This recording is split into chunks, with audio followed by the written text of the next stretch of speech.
Okay, good afternoon, everyone, and thank you for coming out to another session of the House Committee on Finance. It's, as I said the last time, it's good to see real people, real faces in the room again. That's, including our committee and then those guests who are here, so please welcome. As usual, I want to thank Sharon and her staff for preparing a good briefing for us this evening, and for Chris and Steve, who keeps this room ready for us, and all of the technical assistance that we get, it makes it go better. We're going to try to be as expeditiously get this done as possible, but thoroughly. And I do see that we have Rep. Slater, who, I think that's Rep. Slater I'm looking at, who's on a video. So we do have to have a quorum call, Mr. Clerk, if you would, please. Chairman Abney. Present. Vice Chair Slater. Present. Vice Chair Mazakowski. Present. Representative Amore.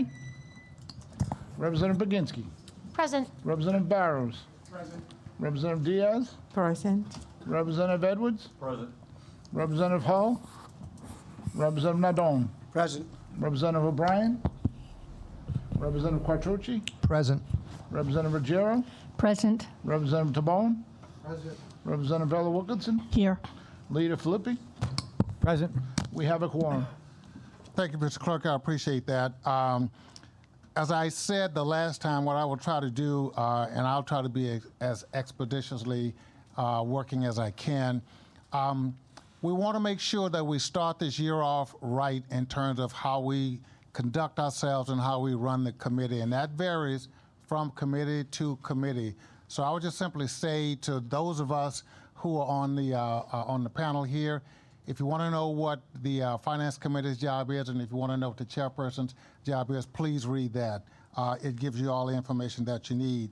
The other rules that we follow basically is that we try to stick to what Sharon is presenting as much as we possibly can.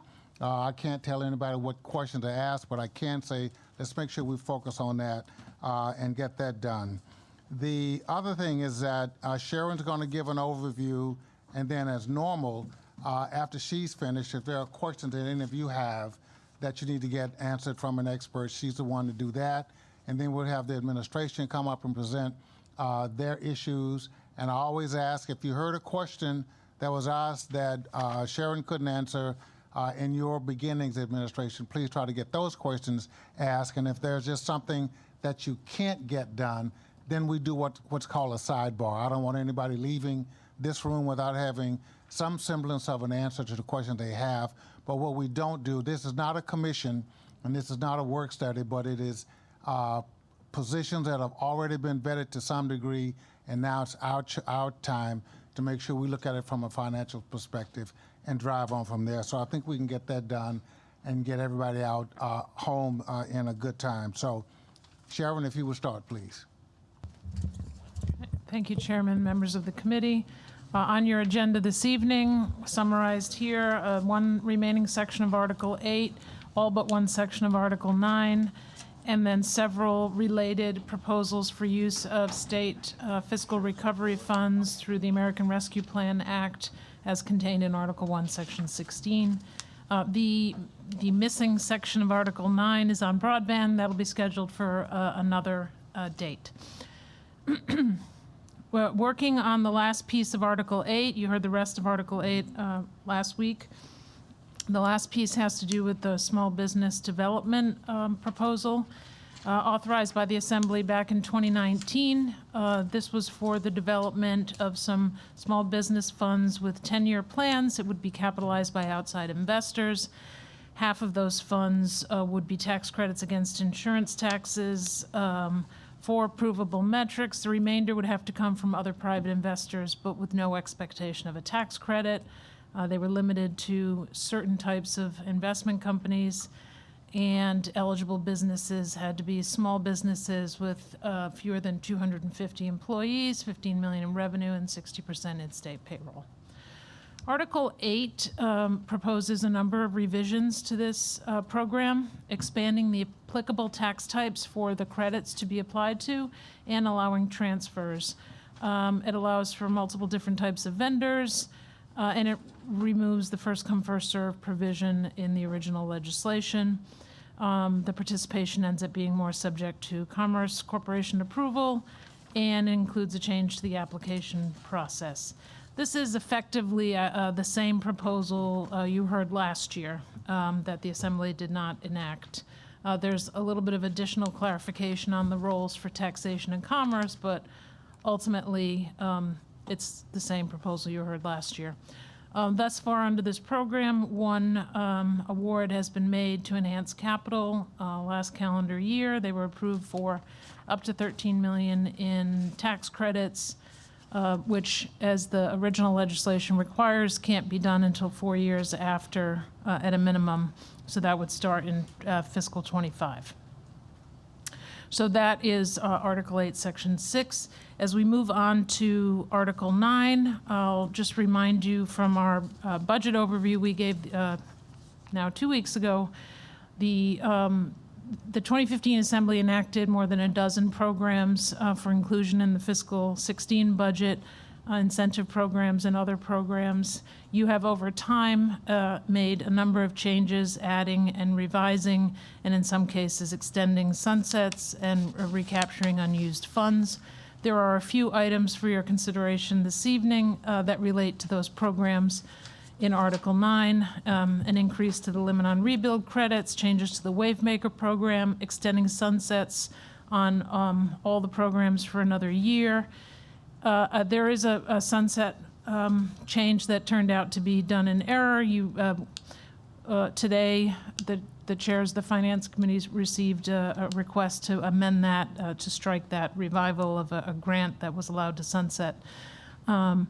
And then also there were 5 programs related to the Arpa funds for additional spending. It's somewhat linked to these programs. So we'll take them all briefly as we move through this. Just as a kind of way of recapping some of the funds that have been appropriated since the 2016 session around all these programs, we have these summary slides for you. The sunsets for the following programs would be extended another year under the sections of Article 9. They're listed here. And then on to the more specific program changes, with the first one being with Rebuild RI. Most of you know that Rebuild Rhode Island is a program that provides tax credits for real estate development. Those tax credits are generally equal to the lesser of 20% of the project cost, or what's known as the funding gap. If the funding gap is less than 20%, you may be eligible for just up to the funding gap amount.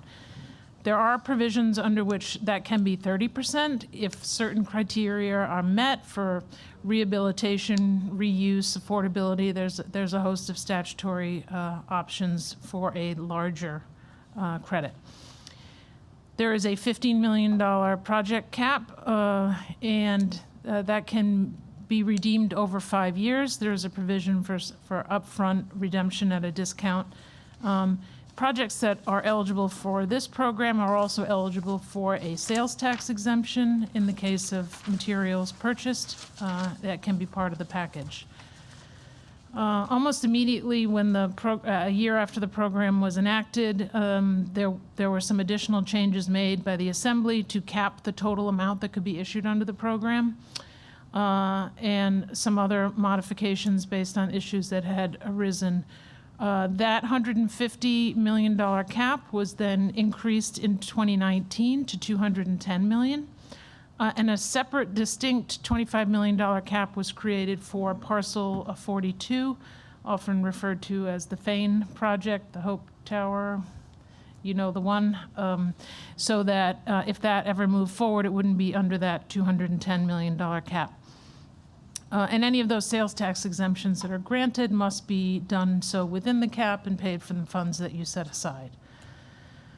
There's a slide here just to show you the different thresholds that are required to qualify for the program if you're interested. And as I mentioned, they're paid out over a period of up to 5 years. Essentially, these are pre-funded so that when the tax credit is taken, money has already been set aside to pay for it. Last year, you made a major commitment to pre-fund some of the liability and provided over $50 million towards that effort. There's currently almost $135 million set aside against that $210 million cap. The governor proposes to increase the cap from 210 to 225 and extend the sunset, as I said, for another year.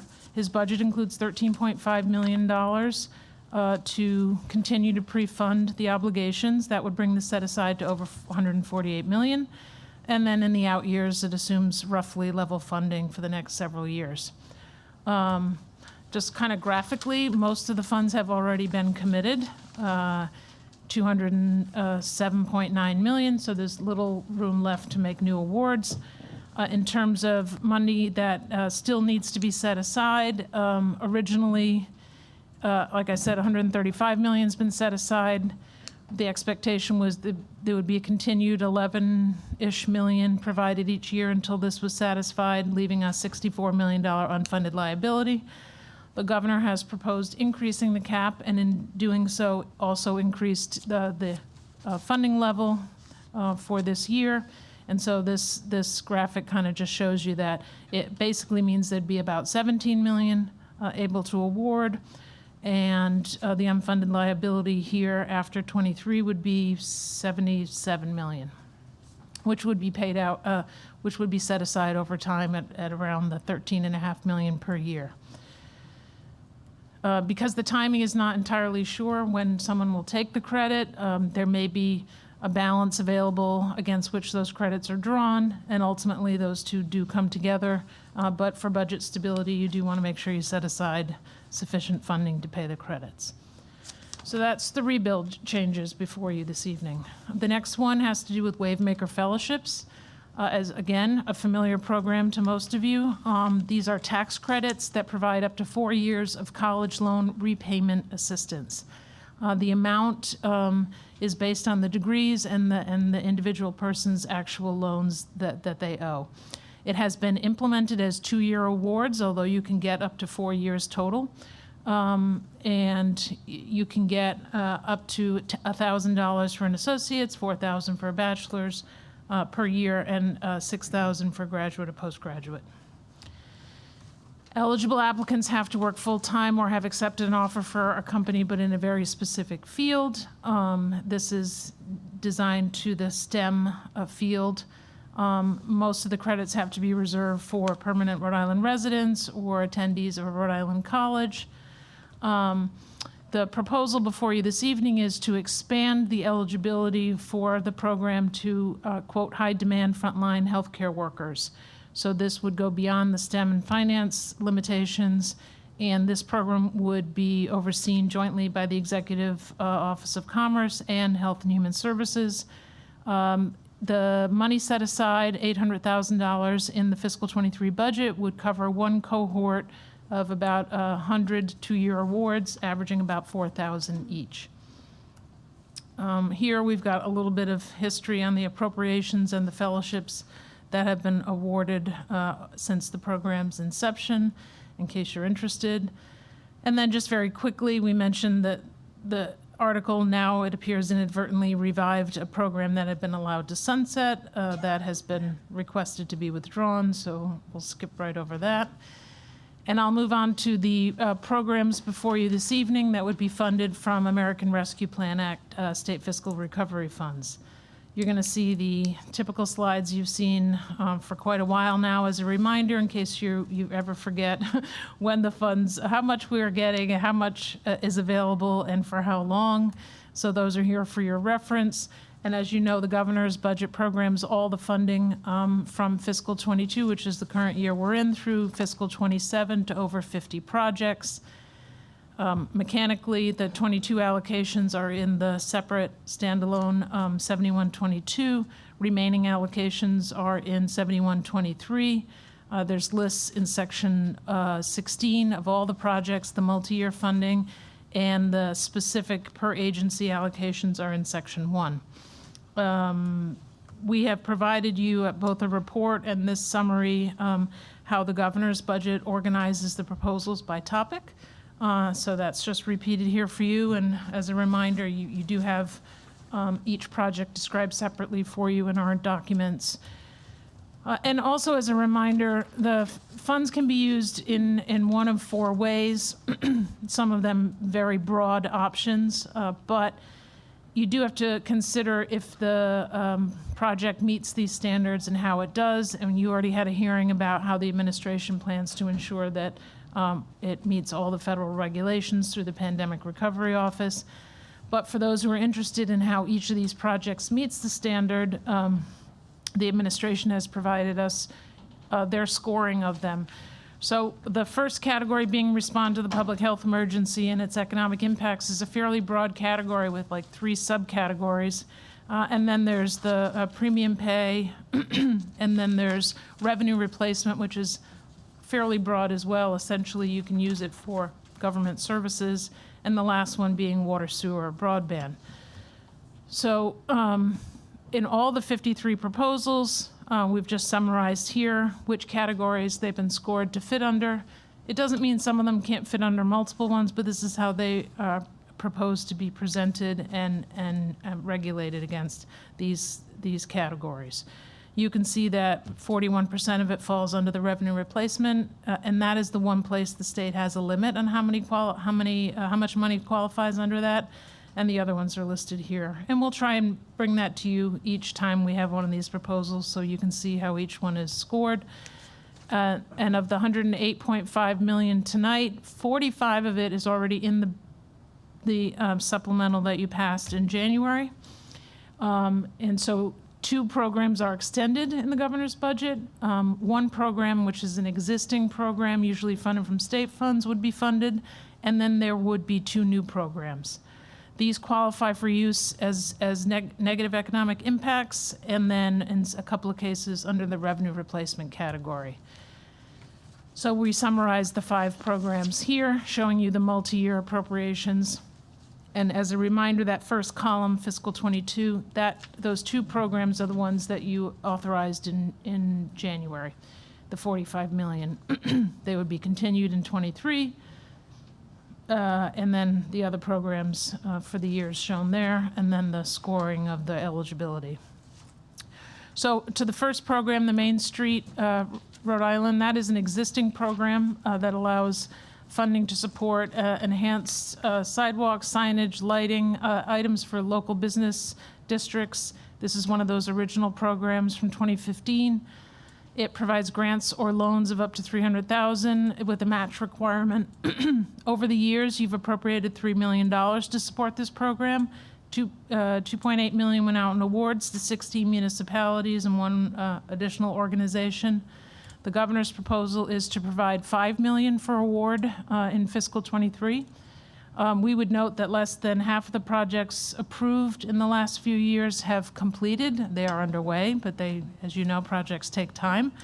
So as we talk about spending deadlines, it's important. You might wonder perhaps why this isn't spread out over multiple years.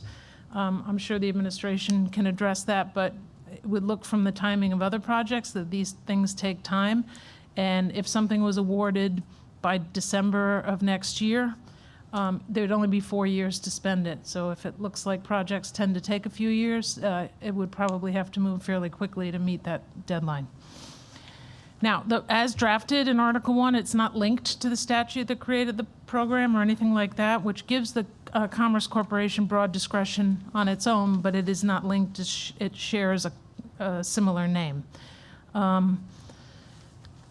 The next item has to do with small business and technical assistance. As a reminder, you authorized the $32 million in 4 separate buckets in January, and we've left the details here for you, but the new $13 million for next year is presented with this, but not apparently tied to the very specific language you guys added when you adopted it.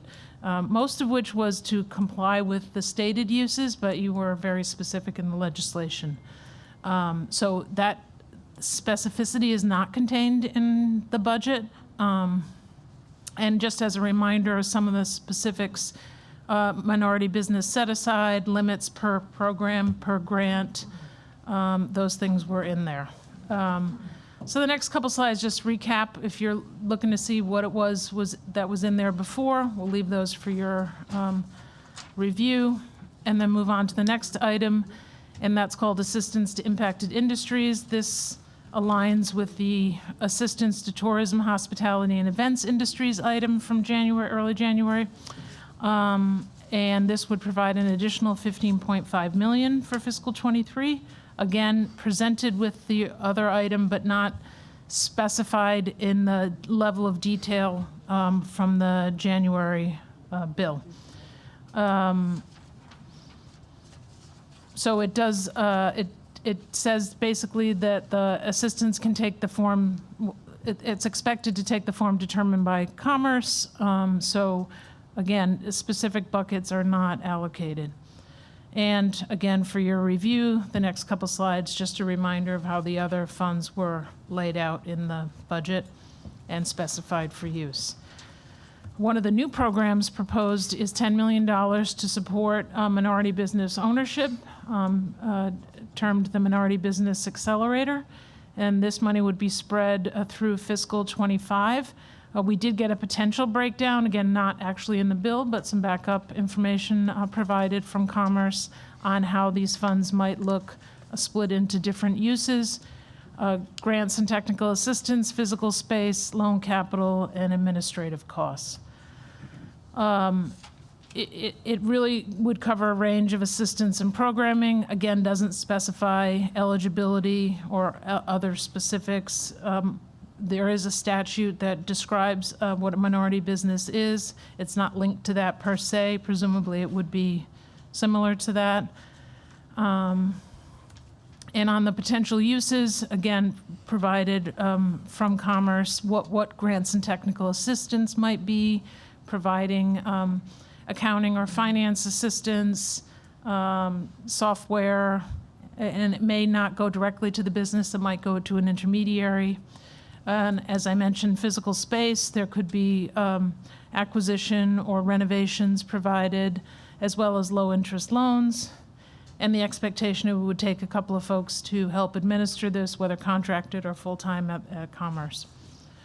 And then the other new program proposed is a small business access to capital program, $20 million. This would be new, and this would be to provide capital to businesses whose access to capital has been disrupted by COVID.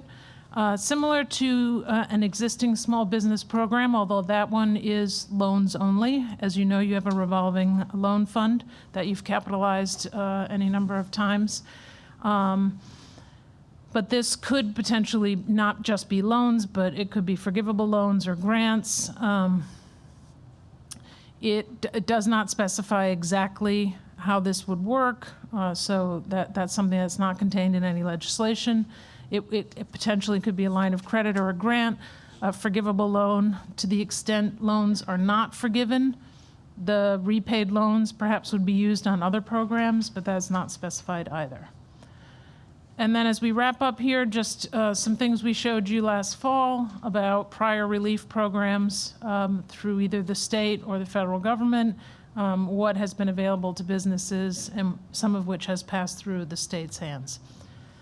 And with that, we're happy to try and answer any questions on these items. Thank you. Okay, thank you very much, Sharon, for another great explanation of the articles. From the panel here, are there any questions of anybody on the panel for Sharon before we go into the administration at this point? I just have one quick question. Sure. Rep. Rhode. Is your mic on? Yeah. There we go. Yeah. On the monies for the revitalization of Main Street, do they know the mechanism and how that money is going to be distributed to the municipalities? It's typically done on an application basis. I imagine it would be done similarly. Okay, any other questions of Sharon before we switch over to the administration? Okay, well, thank you very much, Sharon, on that. Okay, to Joe Cadiga. Did I get it right this time, Joe? Okay, great.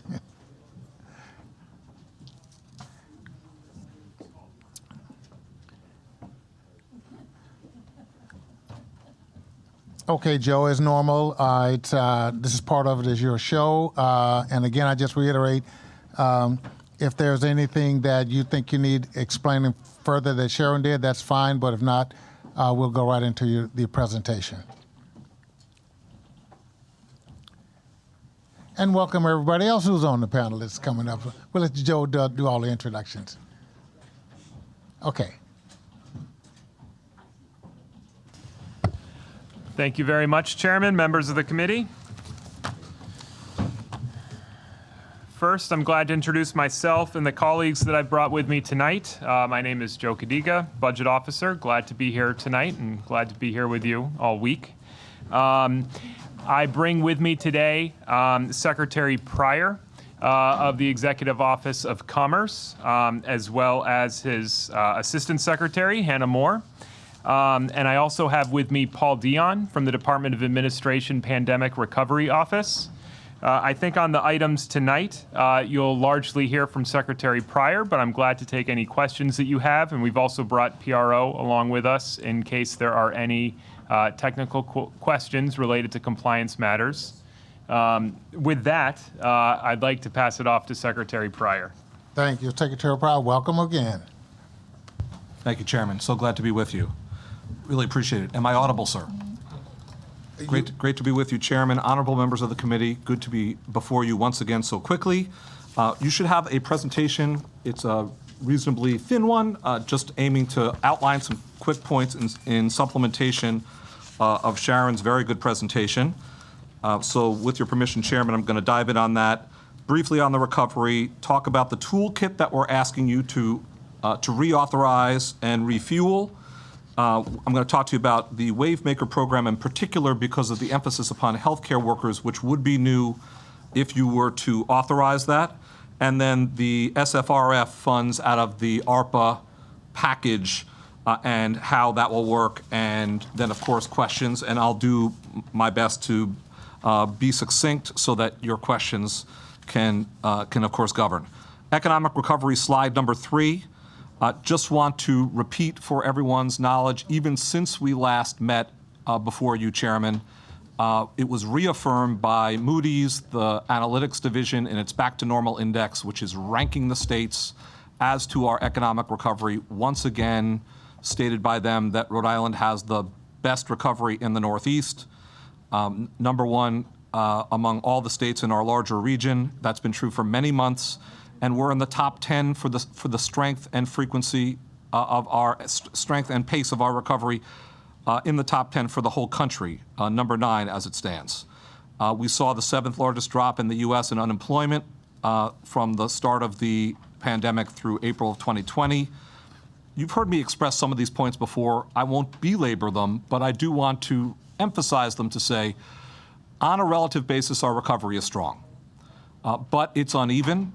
And we don't want to rest on these laurels. It's uneven, meaning that there are small businesses, there are minority and women-owned businesses, there are businesses throughout our economy that continue to struggle. This is true throughout the country, but that doesn't relieve us of the problem. We must invest further, and we want to propel ourselves out of this downturn and stay at the head of the pack in the Northeast. So how do we do that? We do that, we believe, by making new investments that are pandemic-related and by keeping and indeed strengthening our tools to do our economic development work. So let me turn to slide 4. The rebuild program, we're very, very grateful for the sustained support of this committee and of the General Assembly as a whole for the Rebuild Rhode Island Tax Credit Program. As you know, this is the program that offers to fill the gap up to 20% or even higher under certain circumstances of project costs through a tax credit sized to the actual gap in a demonstrated project budget, i.e. a pro forma for the project, with careful analysis from our staff. Not every program federal, not every program in the 50 states works that way. We're proud of ours. Sized to the actual need of a brick and mortar project. We've had 50 plus projects approved, leading to nearly $3 billion of investment, very much multiply matched by private investment as we go about these transactions. Every dollar invested leading to, in fact, $15 of total investment. So we aim to very modestly increase the cap from $210 million to $225 million. To remind you, Sharon correctly noted that there's only room in the program as it stands with the $210 million gap for one maximum rebuild award of $15 million for a larger project. Only one left that we could ever do with a few pennies remaining. We would request that we add yet another from 210 to 225 to have two projects at our disposal.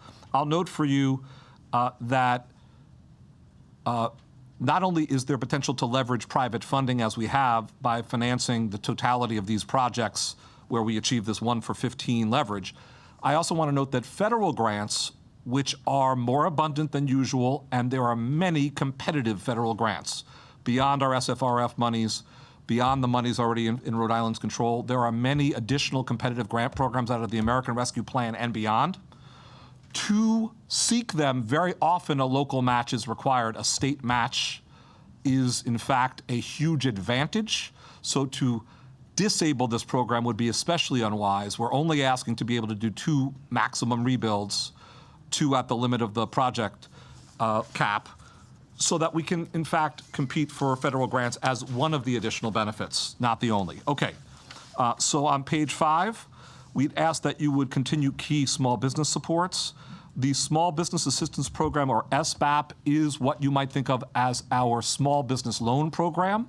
I'll note that when the Raimondo administration took office, obviously Governor ago, we did not have a small business loan program administered by the state, financed by the state. We didn't have one. We established the first in memory, perhaps first ever, state-financed small business loan program. We're very pleased. We've done 180 loans to small Rhode Island businesses across our state through community lenders that are themselves conducting the due diligence and the underwriting in order to administer those loans. And we've seen more than half of those loans go to women-owned and minority-owned businesses. So this program is working. It's a very modestly funded program altogether, and we ask that you replenish it. The Innovation Initiative offers a network matching grant program as one of its subcomponents that enables us to help organizations across Rhode Island reach out and help yet additional small businesses. So illustratively, the Rhode Island Black Business Association. Illustratively, as businesses, nonprofits are also served in that we have the United Way now providing additional support to nonprofits as they struggle and enable themselves to expand. Many, many, many other examples, but that gives you a sense for the diversity of the supports offered there. And Innovation Vouchers offers the ability for us to help small businesses connect with URI, the biggest recipient, and other universities in Rhode Island to offer R&D support to small businesses. So we ask that you extend that program as well. Page 6, I hope. There it is. Investing in job opportunities and growth. The Qualified Jobs Program, as you know very well, initially sponsored by then Leader Shekarshi. We're very grateful to Speaker Shekarshi for continuing support for this program. Qualified Jobs is our main investment tool that provides incentives for job growth by existing Rhode Island companies, showing defined growth, predicting it, and then fulfilling it, and also to new companies arrived to enable the establishment and growth of new jobs. This you can see the array of logos of companies with nearly half of them Rhode Island-based companies that were here already expanding. You can see the logos, creating almost 4,000 new jobs. This is not a budgeted for program, but it is one that needs to have its sunset extended. It's not budgeted for because it simply pledges back up to 75% of the new personal income taxes generated by the new jobs back to the project. So it operates in that way rather than through a budgetary allocation. Next, page 7. As promised, Mr. Chairman wanted to speak to the necessity of offering additional incentives to healthcare workers to stay in Rhode Island once they graduate from their programs or early in their careers, especially given the nationwide crisis, worldwide crisis, in health practitioners being brought to bear to the problem of COVID patients and non-COVID patients in crowded hospitals across the globe.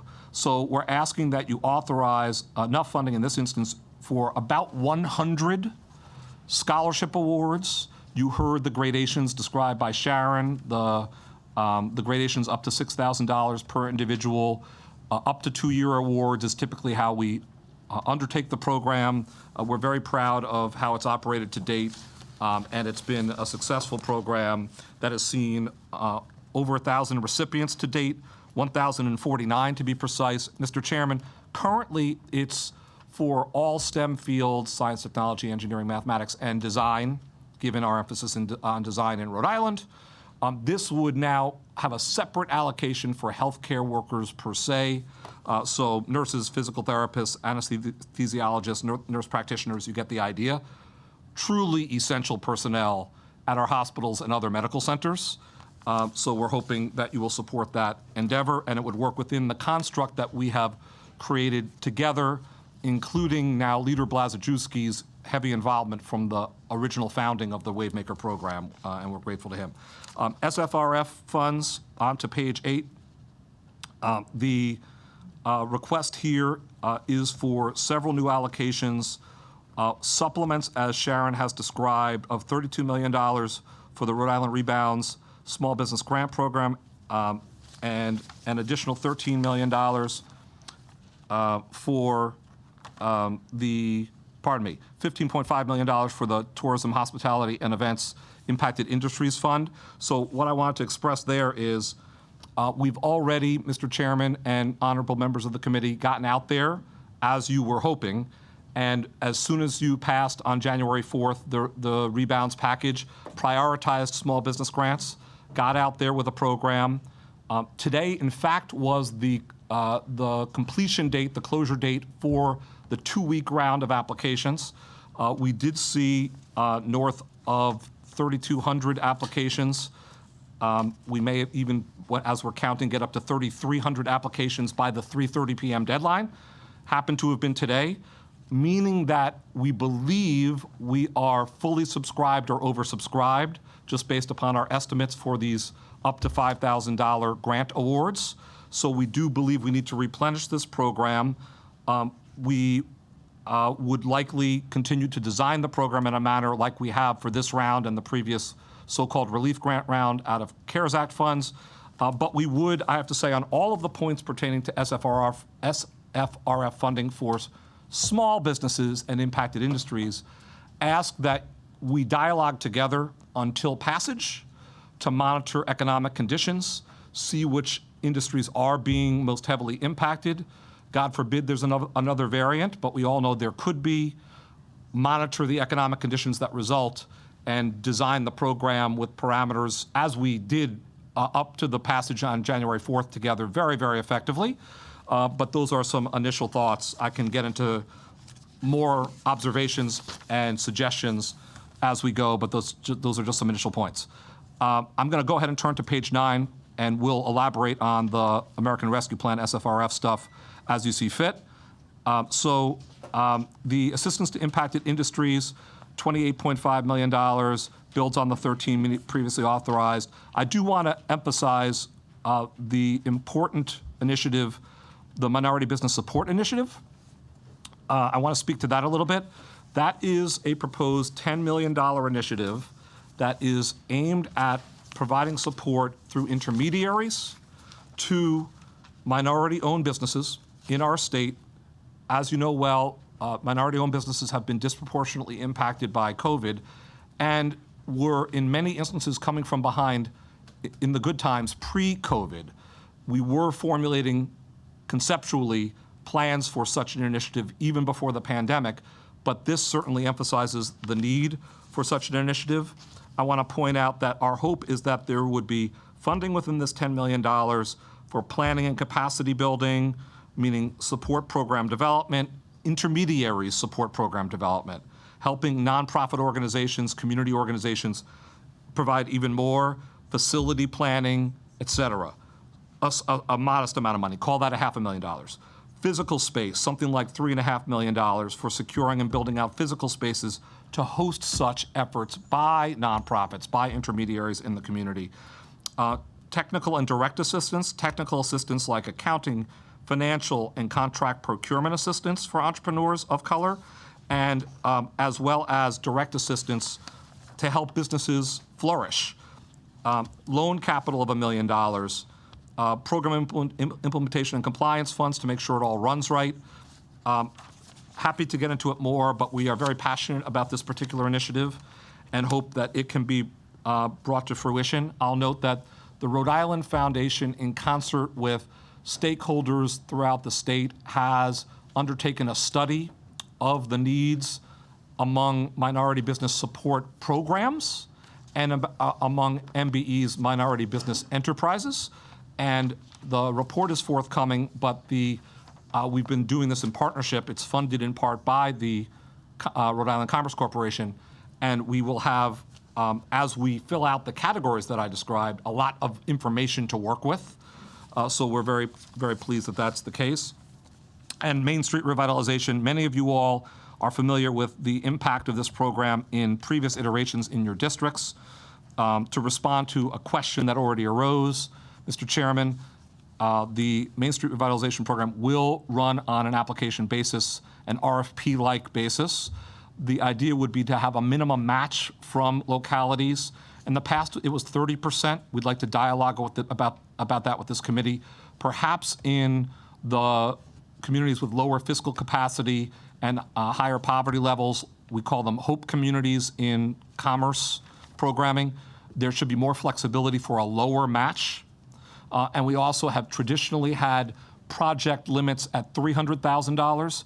We think, frankly, in the light of the demand for such projects, as cities and towns aim to upgrade themselves to bring more foot traffic in the light of the pandemic, we might want to increase that cap number. But those are good reference points as to how the program previously ran. And with that, Mr. Chairman, I'll go ahead and conclude my testimony. Okay, thank you very much for that, Mr. Secretary. I appreciate that. I've just got one question myself, and it's most likely related to, it'll probably be page 5 that you have. It's under strengthen and rebuild. I think if the pages match up. Okay. The question I have is a general one, but it is based upon what I think is a good thing, where we're helping small businesses get started and creating new jobs, those sorts of things. And then more than half of what's been allocated so far has gone to minority-owned businesses. From my perspective, from the center seat, as we call it here, I'm looking at the quality control of funds, state funds that have already gone out through these programs. Yes. And so the general question is not to any specific one, but do we have a good way of knowing whether or not, for example, if I applied for something and I got a $10,000 check or whatever it is, do we have a good quality control to make sure that these kinds of funds are going to people and they actually get it and it's not falsified? I mean, because the issues that I get are when people say, "Hey, Marv, what happened to the money?" You know, all you need is one, and if you have one, then it's a big story and it's a problem. So I guess my question: in what you're doing, is there some kind of a quality control system that are sure that a big percentage of it get to the people that it needs to get to, and that we're monitoring that to make sure? Because if we're going to be asking for more money for these kinds of programs, I need to know whether or not the control is there to make sure that as small a number as possible end up that way. Absolutely, and we are very much in unison with you, Chairman, in focusing on fraud prevention and, if necessary, forms of enforcement and recapture. In the case of this particular program that you're referencing, the Small Business Assistance Program, those are loans administered by credible community lenders. So examples include BDC Capital, Seed, the Social Enterprise Greenhouse, the Rhode Island Black Business Association. So those are some examples of the lenders that are administering those funds for commerce. This is the much smaller program that's periodically recapitalized in the neighborhood of $500,000 for the total program. In that case, these lenders, as professional lenders, have their own rather rigorous underwriting criteria. They meet often multiple times with the actual recipient. So the chances of fraud actually are quite low. I'd even argue that this is a fraudulent company, unusually low, because of the familiarity of the applicant to the lender after a fairly intensive process. Even in our larger scale grant program, Chairman, though, to extend your point to that, we take very specific steps to ensure fraud prevention, and they are along the lines of, in the current version, sir, there's a required federal check on the legitimacy of a business through something called sam.gov, which is now required in a way that's a bit bureaucratic across all of the American Rescue Plan funded programs in the country, but also provides a heavy measure of check and balance. And then we have our own measures as well, sir. So I didn't want to go too far into that point, but just want to say in both instances, yes. Right, and I think and I appreciate that. I just want to be sure that direct grants or grants that come from any part of the state government is led in the correct way. And are we aware of any grants that have been established and let out that it didn't happen like we thought it was? I just want to make sure we've got a system that it doesn't come back to get us when we start potentially adding more to that. We are, in the case of the federally funded grant relief, of course, as is true across the country, there have been many instances of attempted fraud, absolutely the case.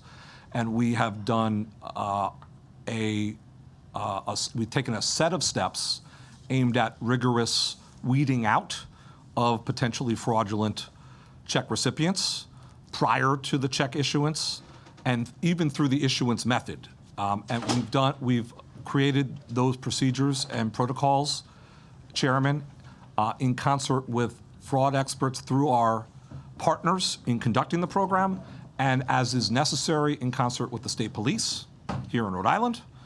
So we believe that the vast majority of fraud has been detected, prevented, or in some other way stopped in the course. So the answer is yes, and we have quite a heavy focus on such subject. Okay, good. And then finally, it's a question that I just simply have because I don't really know the answer to, and I get it sometimes. The money that is disbursed, is it always in the form of a check, or does it go right into accounts that people have? Is it both, or? Yeah. In the last two rounds, so even the CARES Act round and the now SFRF funded, American Rescue Plan funded grant program that we're currently administering, we have made the determination that a paper check is preferable because a paper check obviously and every time must arrive at a physical place of business and be redeemed by a human being, which ensures that, first of all, we're sending a check to an address that matches other records. And suffice to say, there's an extensive resolution process that's being conducted to align addresses across data files before that check is issued.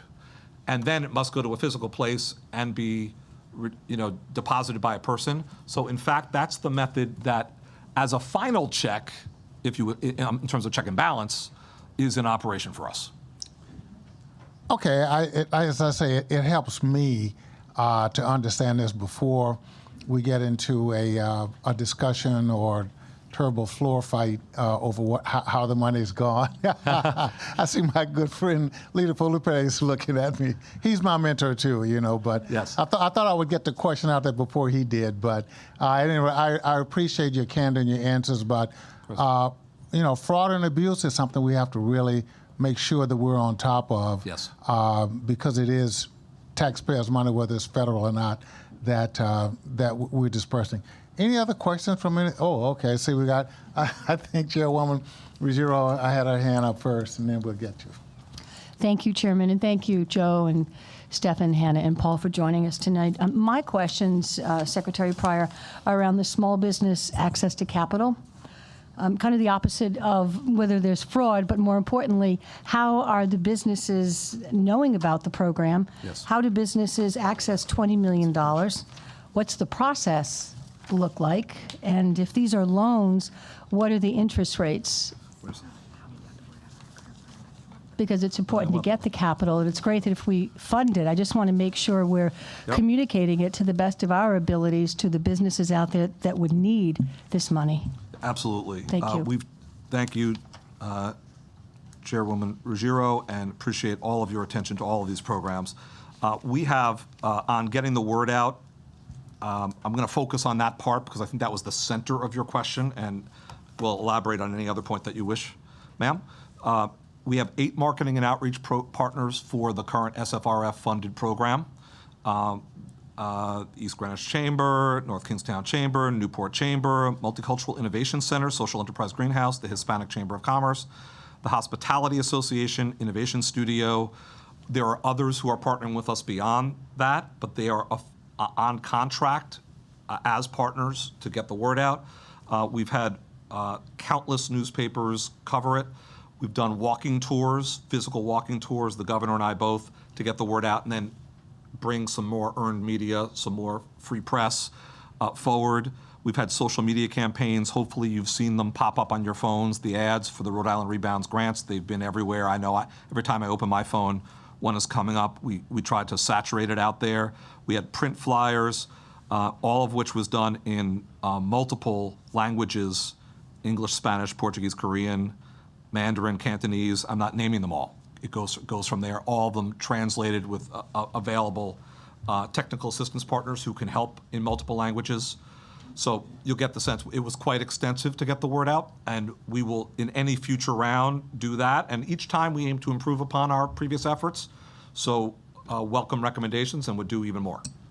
So when the chambers are recommending to the businesses in their associations, what does the business owner do? Do they have a phone number to call? Is there somebody at Commerce that meets with them? Do they have to go to the website? How do they access this? Multiple methods. There's a web page that's dedicated to the small business grant at commerceri.com/RI Rebounds. I've seen that. Which is, we publicize all the time on every forum we go on and make sure it's on everything. And that's instead of there being 5 different ways that, how do I find my technical assistance partners? What are the rules of the program? How do I get into the portal? It's all there. So that's a good unified method. It's one of the advantages to, the state really coordinating all of this, the Commerce team. We have done, beyond the aforementioned media efforts and the driving of media efforts, we've done multiple Facebook Lives, where we actually walk through the whole program. They live on our website. Mm-hmm. And then in the age where we all will download a YouTube video or download a clip to figure out how to, you can actually watch us walk you through an application, a digital application. How do you fill out the different fields? And then on top of that, we have some of the aforementioned technical assistance partners, and I've left some out, across communities in Rhode Island that will actually handhold an applicant through.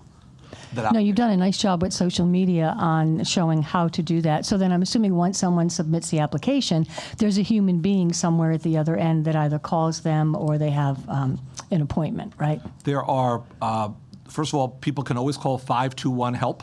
So that's how you get Commerce personnel. And we do pivot our organization when we do this so that, frankly, people wearing ordinarily other hats with other titles, just about everyone, in fact, who's involved has that, is working on this. So it's not 521-HELP for Stefan Pryor. Thank you. Thank you very much. Appreciate that. My pleasure. Rep. DeBone. Thank you, Chairman.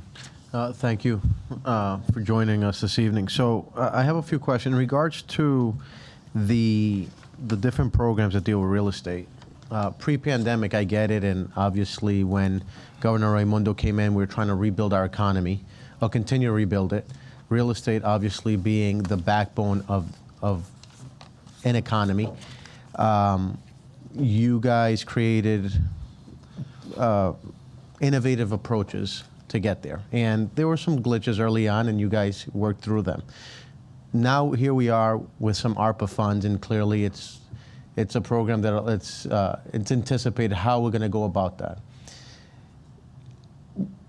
Other than the approach of continuing this in the same manner, and you and I have had some conversations, how do we expand this beyond what it is today and how we've approached this? So I gave the suggestion at one point of how do we put maybe where the state not gets into the business of real estate, but maybe gets more involved, where the people of Rhode Island have a bigger stake in this. To the chairman's point, where we have a tracking mechanism, or we have a little more skin in the game, and we work with big and smaller developers to create the opportunity to chip away at the 25,000 unit shortage that we have between homes and everything. And then we create that value along the way, maybe by us putting 25% down and having 25% ownership, and so developers could go right to the bank and get the rest of the 75. I think that there's a bigger opportunity here, and it could chip away at this housing shortage that we have. Because at the end of the day, a developer's in the business of creating, building, and investors are in the business of either buying, building, or flipping. And so the thing is that there's room for everybody here. I mean, we're talking about 25,000 units. We have 10 years worth of construction all day. And that's not to mention that once people come here, we know, because part of the reason why we're able to keep our congressional seat is the almost 40,000 people who came overnight from Boston and New York, who naturally come anyway. It's just accelerated by COVID. So all of those things begs the question, can we approach this a little differently? Because I think it's going to create a huge opportunity, and the return on investment is going to be greater. And again, the people of Rhode Island win, because that valuation and those excess income come right back to us, and we could utilize it to continue to chip away at that housing need. Because $1 billion, we're talking about it like it's going to solve our problems, and it's barely a deposit, a down payment on anything. So that's one of my questions, and if you could please tell me, and I could come back later and stuff. Happy to. First of all, Representative, thank you for your continuing dialogue with us about commerce initiatives, and we really appreciate your insights. And it's been true all the way through, and including during the pandemic period. So thank you. I guess the focus of my answer would be this: this tool has actually been flexed in recent years, and I think we're still seeing the positive effects of that, because, frankly, almost as soon as we revised the program, the pandemic hit. So there is no commercial office market worldwide.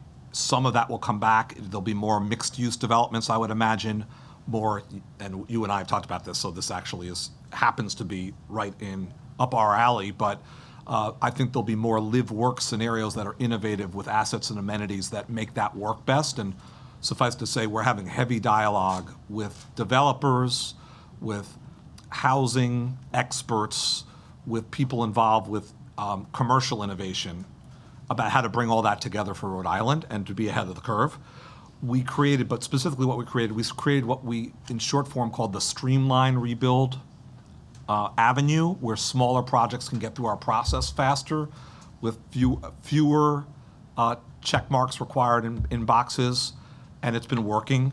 And just to give you an example, Allison Bologna's project at 390 Pine Street in Pawtucket is a project that involves some retail, a yoga studio, a small revitalization of a pre-existing property, miniature casting in Cranston, 8,500 square feet, 100 importantly, so not gigantic, up to 22,000 square feet, where a company, a manufacturer of small zinc parts, for high-tech equipment was considering South Carolina for expansion, and pled the case, and we were able to make a modest investment in the scheme of things.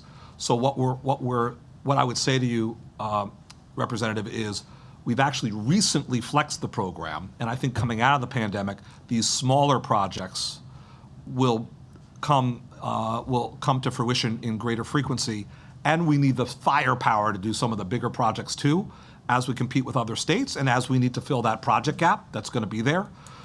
And I think, coming back to my initial point, and this comes back to our own dialogue, sir, I think we need to be ready to help take the next step as jurisdictions across the country think about the outmoded nature of traditional floor plate, traditional configuration commercial office space.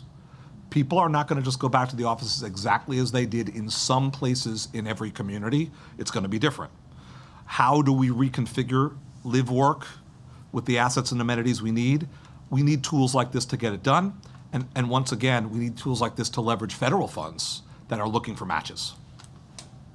Okay, and just the second part of my question is, when you say the mixed use, and again, in conversations we've had, just to get it on the record, trying to bring back Main Street. So, we're thinking, we're considering all these things.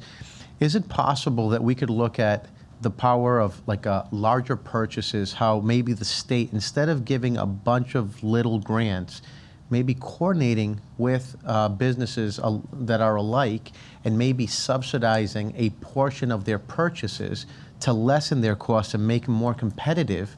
Because again, and I'll keep saying this as we've discussed, there are so many Rhode Islanders who either sell out to convenience, because again, Central Falls, Pawtucket notoriously go just literally over the border to Attleboro.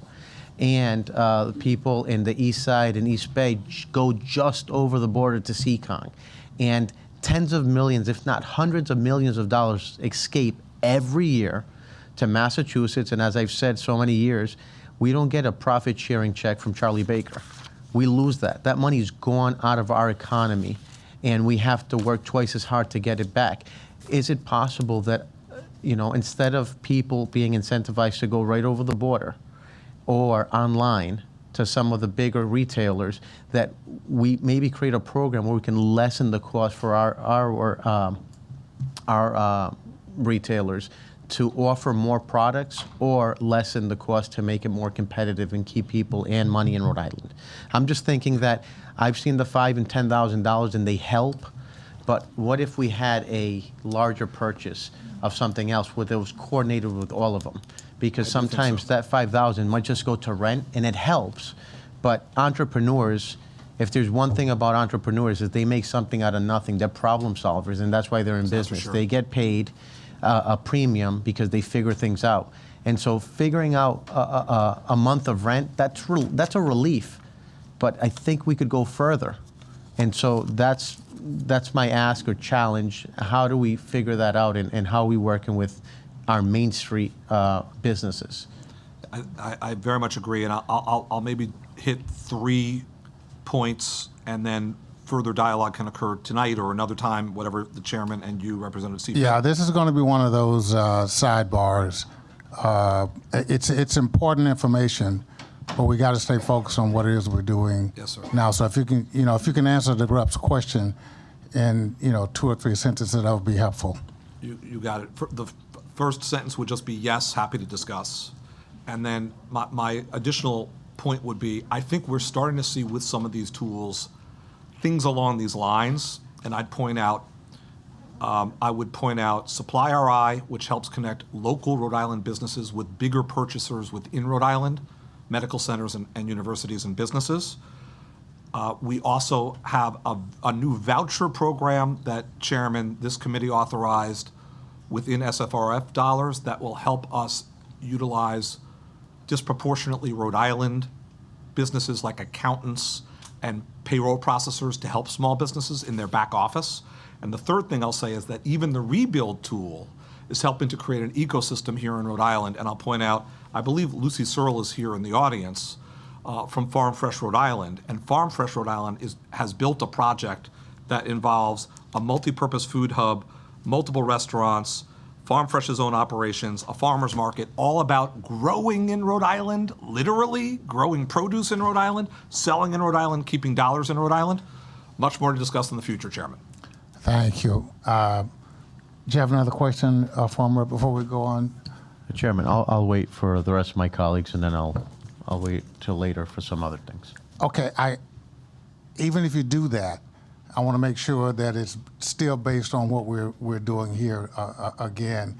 As I said before, it's important, it is, but if it's not focused on what Sharon presented or what they're presenting, then this is one of those sidebars that we do. But I want you to, and everybody to be able to get their questions answered, but this is not a study group or that sort of thing. So I just want to be sure that we all understand that, because everybody's perspective is important. We do need to get to our guests who are there. Any other questions? Yes, Vice Chair Mazurkowski. Thank you, Mr. Chairman, and thank you for your line of questioning earlier. Really kind of percolated a couple of my own questions from that. So just following from the chairman's previous line of oversight, and you were talking about the importance of doing a bunch of due diligence before sending out paper checks, correct, to Rhode Island addresses? Correct. Correct. And then after that point, have you had any instances of checks going to the wrong people, or people who have not applied receiving checks? In the world of COVID relief, there's no certainty because you're not across the entire country. No one is absolutely certain. Has that anybody a valid- contacted you a valid saying check was, they received a was, check that they didn't out? ask But for? having said that, Mr. Vice Chair, out of 3,700 plus checks in the previous round, we believe that there were 2 checks that may have been sent to for suspicious reasons. 2, we believe. And in both instances, the recipient caught it because the recipient was an authentic business and alerted us. So that's what we're aware of at the moment. We have been in consultation with fraud-related practitioners and professionals who can help us along these lines, and within the vendors we've worked with, and equally as importantly with the state police. So we believe that there's been a great deal of fraud detected, but also prevented. So it's great that a huge amount gets detected, but what would allow the checks to is it just a numbers game and just slip through the cracks? Or, because I thought it was like 4 to 5 people that self-reported that they received a check, but if you say it's 2, that's self-reported. So that leads me to a little bit, I get nervous about that. So imagine the people that don't self-report that may be receiving checks, and then how did that happen? So that's... One thing that should be reassuring is, you know this very well, the UI fraud was very widespread, and we know that the vast, vast, vast majority of Rhode Islanders are honest. And there were a lot of reports of people receiving notification that they were to receive checks. So that should be an illustration for you that if there were many more, we would know. There would be reports that have come to Commerce and public reports to that effect. So we believe the number that actually slipped through is very small, and we'll continue our rigorous efforts to ensure that that's true. Do you think it would be advisable now to have a backside due diligence aspect as well, just to ensure that there may be, other things that slip through the cracks, and if somebody maybe they're so honest that they didn't cash the check, so maybe they received a check and said, I never did this, and put it aside. Do you know if everybody that received a check cashed a check, or do you have a number of the outstanding checks that have not been deposited yet? I'm going to ask Assistant Secretary Hannah Moore to speak to that. Sure. So Vice Chair, one surprise that if you, in this situation you're describing, would occur is that you would also receive a 1099 saying that this is taxable in the mail. So we just like Secretary Pryor said, where, in the case of UI, you actually have people saying, hey, I got a 1099. We are hearing, it's extraordinarily isolated. The two checks, we really do believe that's what we know about so far. We're not hearing that. Additionally, we did have a very thorough process where we worked with the state to figure out who didn't cash their checks, what happened.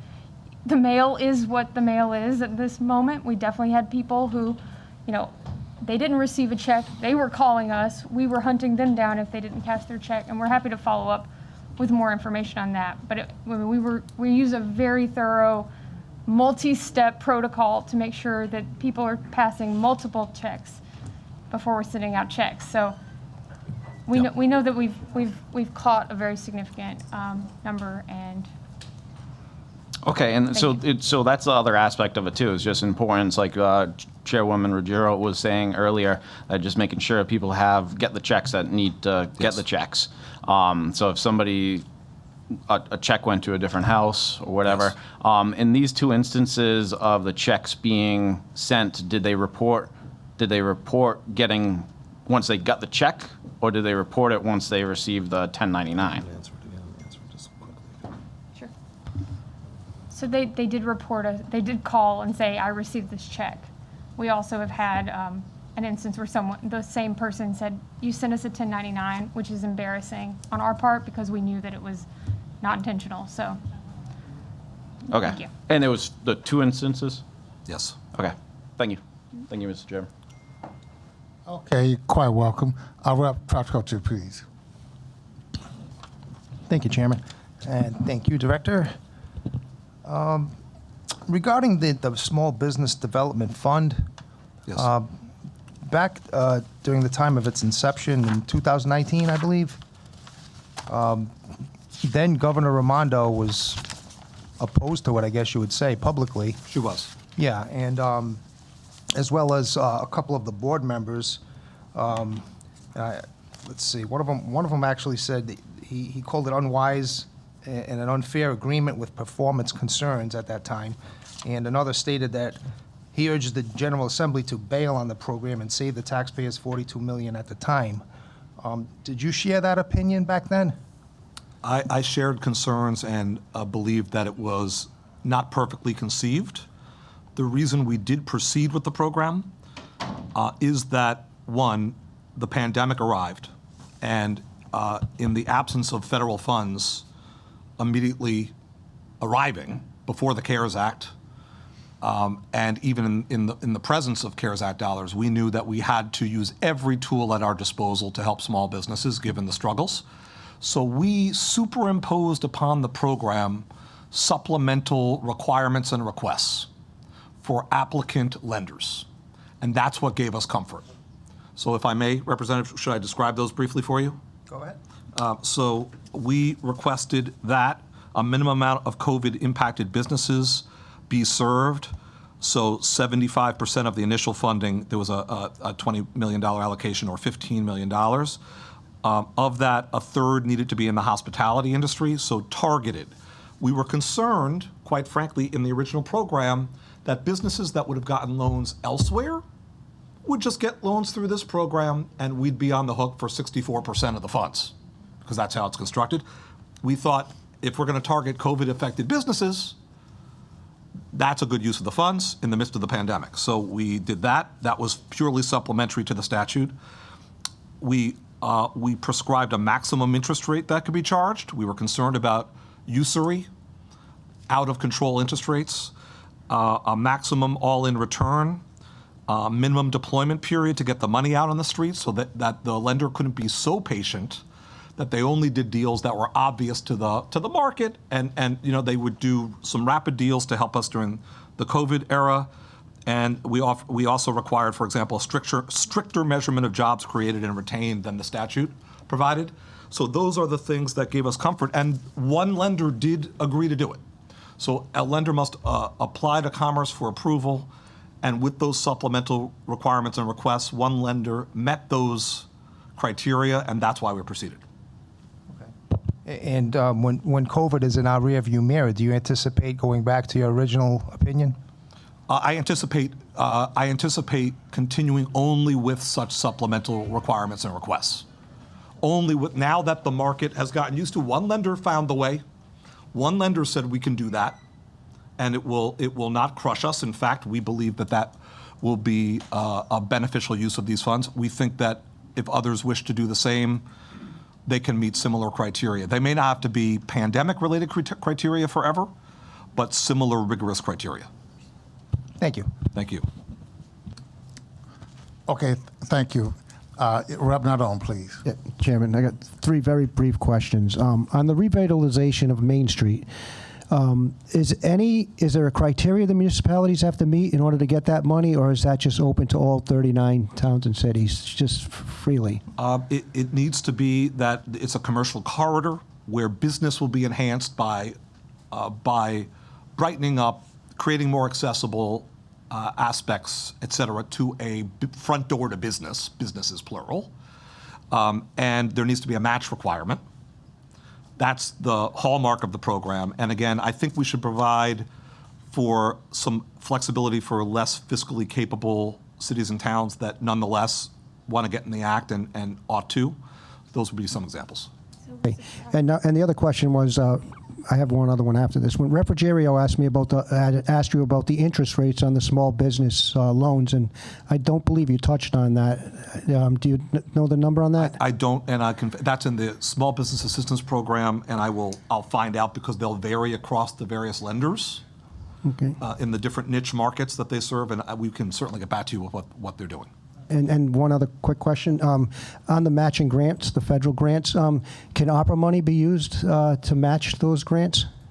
Is that one of the permissible uses? Sometimes, but often no. The vast majority, no. Only Treasury and then the constituent federal agencies have promulgated rules on this point, and they frankly have evolved a little bit even since the first set of regulations on the American Rescue Plan. Treasury's default answer seems to be no. Some of the various agencies of government carrying out their own programs under the American Rescue Plan have said, well, if it's the fiscal relief dollars in particular, the revenue loss dollars, the revenue loss dollars, then under some circumstances there can be, it can be considered a match. It's not favored. It's not favored for a match. So stringent circumstances. Yes, sir. Okay, thanks. Thanks very much. Okay, do you want to finish up your thought, Rep. Tabone? I don't see any other hands for questions. Thank you, Chair.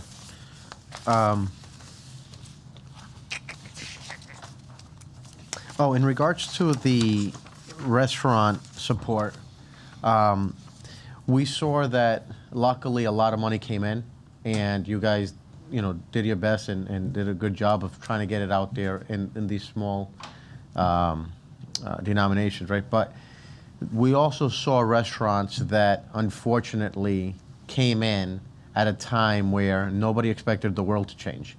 And those restaurants in particular who became, whose ownership was between February 15th and March 15th, plus or minus when it was declared, got zero. And the Restaurant Revitalization Fund was supposed to help, but unfortunately, if you don't have the support and you were struggling all that time, you weren't able to be first. And so what happened is these restaurants are still struggling. And so is there a priority mechanism that we're going to have for these restaurants who weren't eligible for those grants throughout that time early on until restaurant revitalization? But again, we saw the limitations of that program. There was $26.8 billion, and it was committed within 7 days. And so how are you guys going to prioritize these small businesses and restaurants that weren't eligible for the grants because they were coming down through CARES and federal monies, and they stipulated the arbitrary date of February 15th and March 15th? how are we going to take care of them? How are we going to make sure that they're indemnified? Good question. I'm going to ask Assistant Secretary Moore to respond. I'll just start with these points.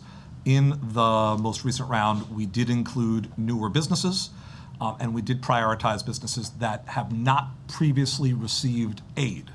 So those two things are true in the new SFRF round. And now to Ms. Moore. Sure. So I'll supplement and say we bent over backwards to make sure new businesses were eligible in the most recent round, the round that closed today. As long as you were started before October 1st, 2021, you were eligible.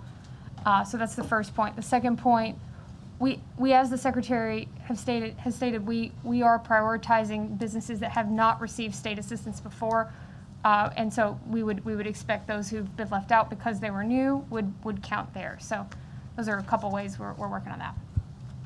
And some of them did get state assistance toward the end with monies that weren't tied to any federal funds, but they got it very late. And, you know, out of all the different grant and funding rounds that you guys had, they might have been eligible for that last little strand. Again, I worked closely with you guys, and I'm just trying to get this on the record to make sure that these businesses, if they could have gotten $20,000, $30,000, $40,000 throughout that year and a half, they only got probably 5 or 10 because that last round was unrestricted compared to the initial rounds. And so that's what I'm getting at. So it's great that we have new businesses being prioritized, but I'm just saying those businesses that fell between that February 15th and March 15th date were paid a very big price, and nobody knew on March 1st that the world was going to change. You're making great points, and when we're doing everything we can for rounds we're rolling out to make sure new businesses are eligible, we unfortunately aren't the federal government, and we're not able to go back and right every wrong, but we're trying with every tool we have to make sure that they're in. Great. And then the last thing is, in regards to just like the wave maker and you're doing with the healthcare workers, how are we doing with trying to get, or working with local cities and towns to partner on it? I mean, you guys mentioned it, but the thing is that one, what's the biggest holdup? It's usually been in the past, like zoning and things like that. What's the biggest holdup right now in regards to projects? You mentioned some of the Sharon mentioned some of the projects that take a few years, and so what's the biggest holdup on that? And secondly, how are we going to work with the feds? I mean, with the cities and towns in regards to some of these excess funds that they got, the $500,000 that they got in direct funding from the feds, to make sure that the state doesn't carry the whole burden. I'll start with the first portion of your good question, Representative. As to the Main Street program, in particular, the Main Street Streetscape Improvement Program, there, I'd say the key barriers are, one, the match. So for some cities and towns, even a modest match is challenging. So we want to create flexibility there, as we've expressed. We've learned that lesson. Second, I would say, as is true for working with struggling small businesses, technical assistance. One of the things that we've found over especially the recent years, is we've been able to establish a network of really able TA partners. We'd like to deploy them to the cities and towns as well to help them through their application. You know this to be true, Representative. You all know this to be true, representatives, plural. There are cities and towns that don't have a full-time planner, that do not have an economic development department at all. They share a planner who doubles on development across 3-4 towns. So we want to provide some TA to just help them put that plan together and submit it to us. So we are requesting $500,000 in the Main Street allocation just for TA. Thank you, Secretary. Thank you, Chair. Okay. Any other questions? Did you have another? Okay, Representative O'Donnell.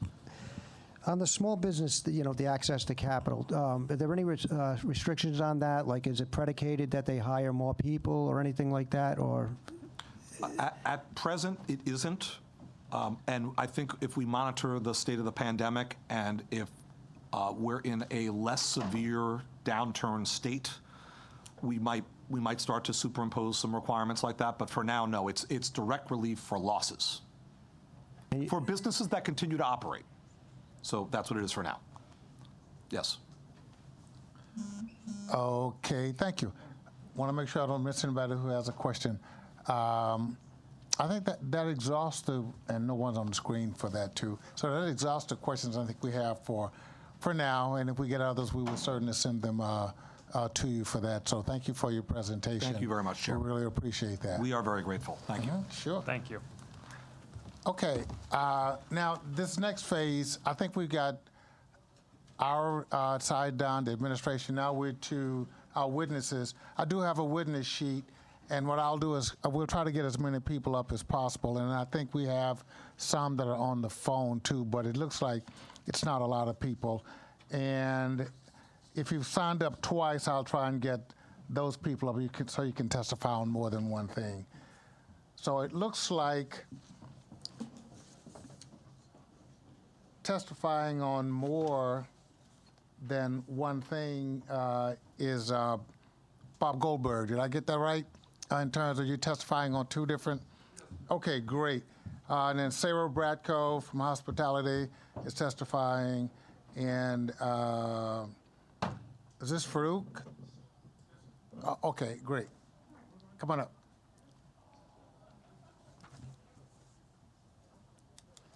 Thank you for your patience.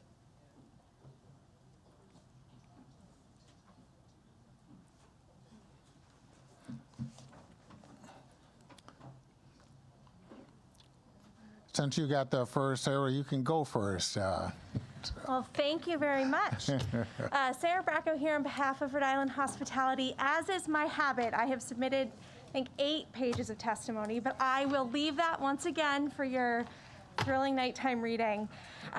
You know, we were here in October, and we're talking about how the industry had been impacted by COVID, and particularly at that point in time, we were talking about the impact of the Delta variant. Obviously, when Delta came in late summer, it really cut short our recovery. We had maybe 2 months of no restrictions and no real worries about COVID during the summer.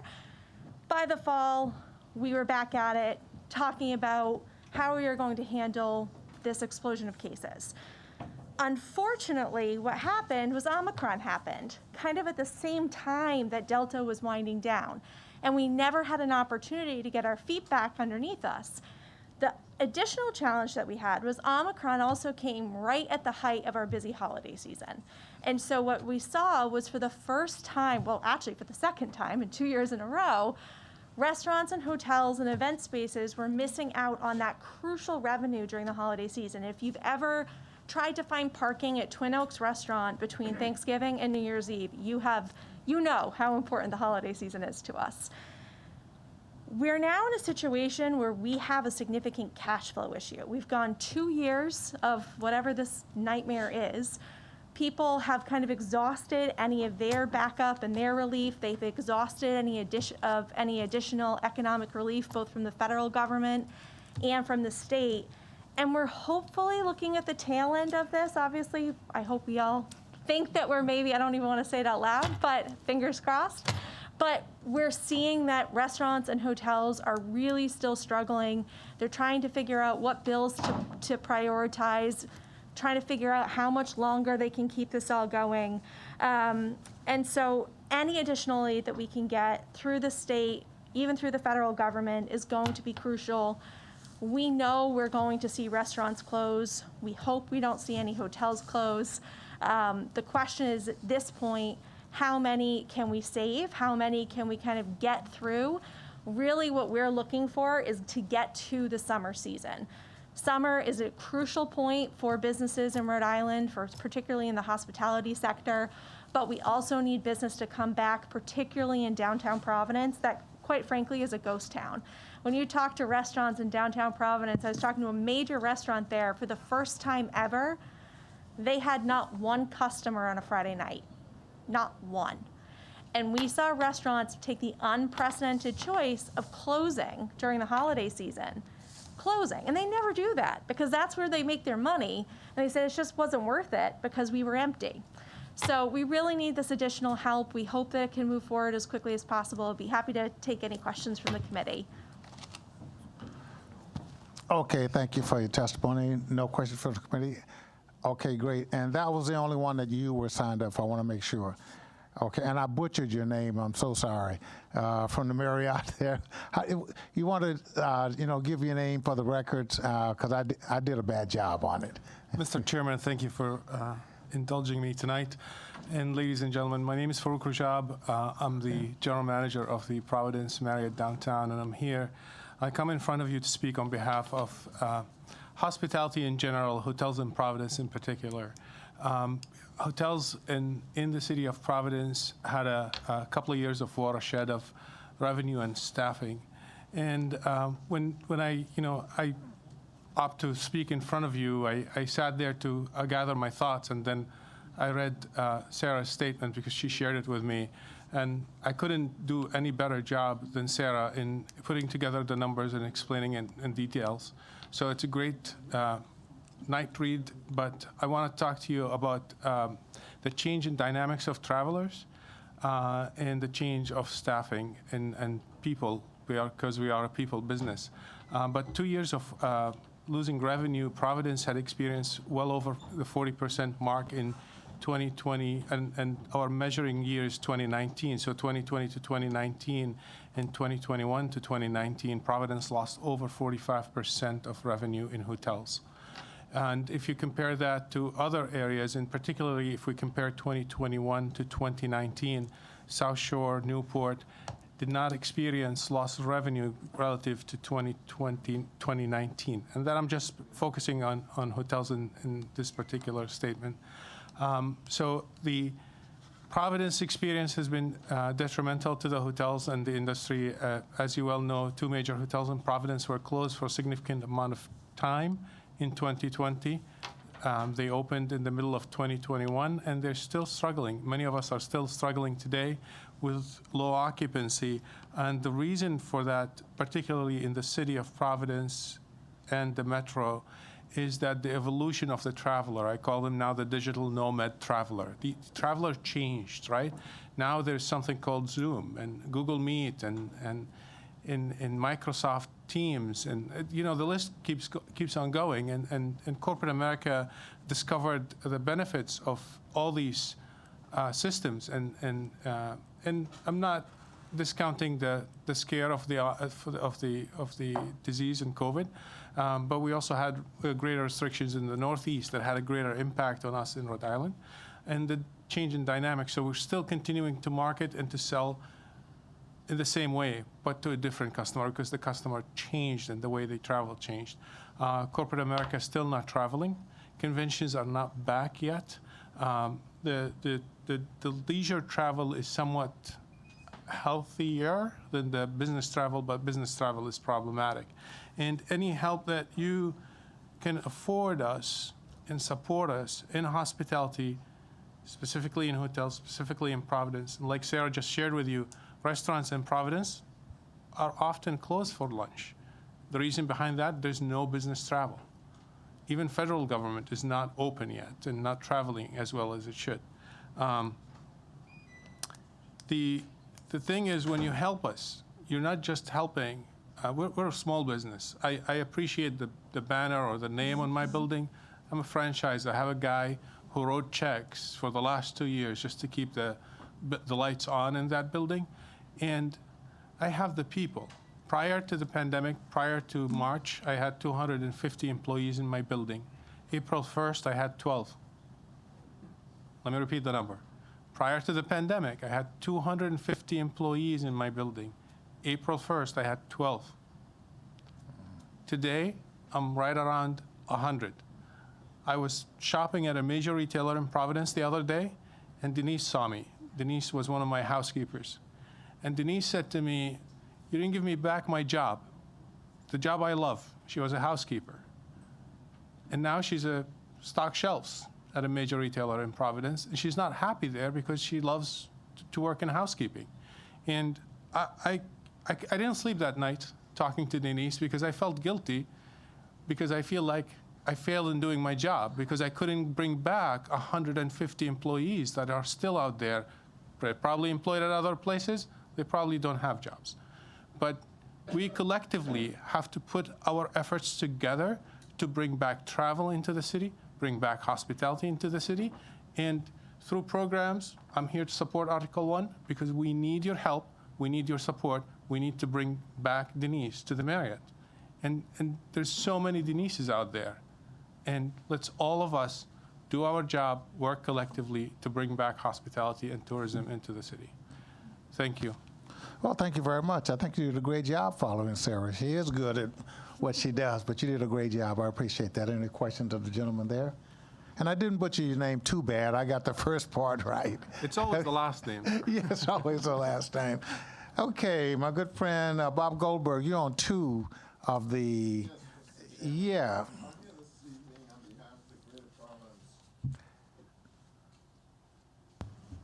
Greater Providence Chamber of Commerce. I signed up on Article 9 and Article 1, but my comments tonight, and I will be very, very brief, are more generic than that. Number one, on behalf of the Chamber, I would like to thank you, the committee, the Assembly, for your attention to the business community. We're suffering out there, but it's very rewarding to know that you guys are on the job and looking to help us. And I would also extend that to the governor and more especially the hard workers at the Commerce Corporation as well. But there are 2 kinds of business, existing and future. They both need help very badly, and the Chamber wants to publicly acknowledge your support and help for business, and anything that we can do to help you, help our members, we're here to do too. And thank you very much this evening. Thank you. Is that both the? Yes. Okay, great. He's on the money as always. Great. Any questions of any of the witnesses that are there now? Okay. Thank you for your testimony. We really appreciate that. Mm-hmm. Okay. Is Lisa still here? Okay, Lisa, you're on how many? Oh, okay. You're on Article 1 to testify, and you are in support of Article 9. But you have the floor for testimony for Article 1. And let's see, who else do we have? Oh, yeah, and you're also on for Article 8, too. You're covering the spectrum. You have the floor, Lisa. Thank you very much. Yes, I figured I would cover all the bases and speak once in general terms. I'm Lisa Kenickie, president of the Ocean Community Chamber of Commerce. Our office is in Westerly, Rhode Island. We have about 770 members, and I'm very happy to be here testifying before you once again. I was here in October on some previous financial matters relative to supporting Commerce RI and the many programs that are developed for businesses and the various tools that have been made available throughout the pandemic. We've been able to implement them as an organization ourselves, and also been able to help over 250 small businesses with grants and dining igloos and a variety of other things. So we're grateful to them. While we certainly support the small business development aspects discussed tonight in the Main Street Revitalization Program and even the access to capital for small businesses, I wanted to zero in a little bit on the Arpa funds to support the hospitality and tourism industry and events. We see this really as seed money that, when given appropriately to organizations, can really create something that supports our hotels, our restaurants, and our retail shops that continue to struggle along here towards the end of this pandemic. And I'd like to illustrate that with an example.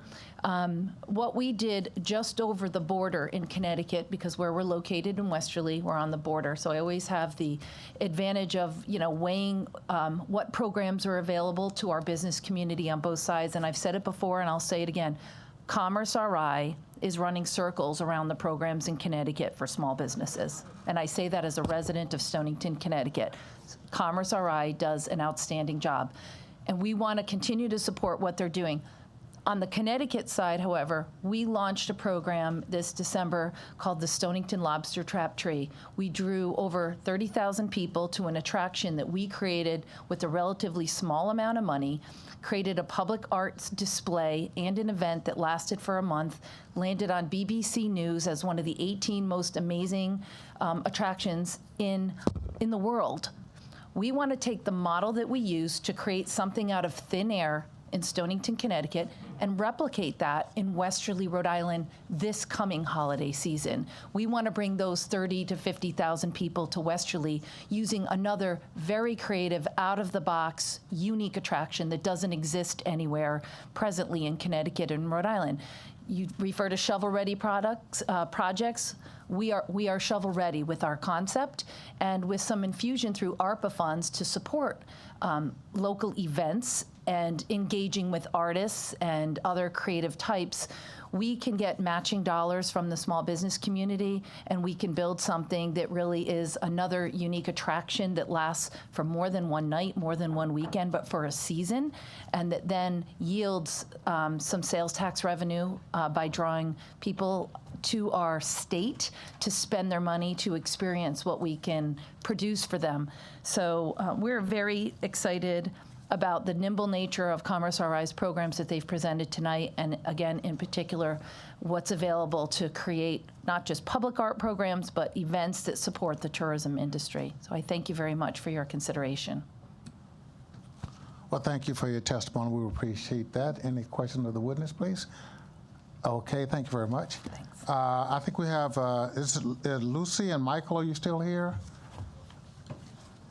Yep. Okay. And I think that will exist. Did I miss anyone in the audience who signed up? Okay, great. That's it in person. Okay. And we still have about 3 people on the phone that we have to allow to testify. What?